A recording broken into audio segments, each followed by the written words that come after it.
পৃথিবীতে দুই রকমের মানুষ থাকে, এক হইল মানুষের প্রেমে পাগল, আরেক হইল খাওয়ানোর প্রেমে পাগল। আমি হইলাম তাদেরই মধ্যে একজন, মানে খাওয়ানোর প্রেমে পাগল। খাওয়ার সাথে কোনো রকম কম্প্রোমাইজ হবে না, যা খাইতে মন চাই তাই খাইয়া লিবেন, তারপরেরটা পরে দেখা যাবে।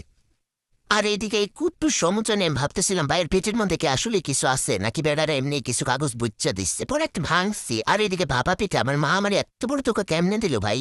আমি তো ভাবছিলাম এটা গুড়ের পিঠা, কিন্তু বাইঙ্গা দেখি চিনের পিঠা, মানে আমি পুরাই সেকা খাইয়ে গেলাম, পুরাই সেকা হয়ে গেল। আমার জীবনটাই সেকা, আমার কোনো লাভ নাই জীবনে, আমার কোনো লাভ লস কিচ্ছু না, আমার জীবনটাই লস।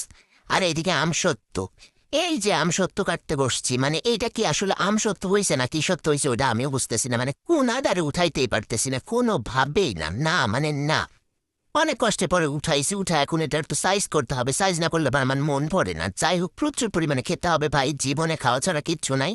দুনিয়াতে আসছো 2-3 জন্য, শুধু গিলতে থাকবা, গপা গপ খেলতে থাকবা, হাঁসের মতো গিলতে থাকবা, 24 ঘন্টায় গিলতে থাকবা। প্রয়োজনে খাবার নিয়ে ঘুমাবা, ঘুম ভাঙলেই যেন গিলতে পারো। এদিকে অপছন্দের একটা ফল, অনেকে অপছন্দ করে, আমি মোটামুটি পছন্দ করি, একেবারে অপছন্দ করি না, অপমান করি না কোনো খাদ্যকে। আর এইদিকে আমি টেনশন করতেছিলাম আমার মা এত বড় চেকা মানে কেমনে দিল, কেমনে দিল।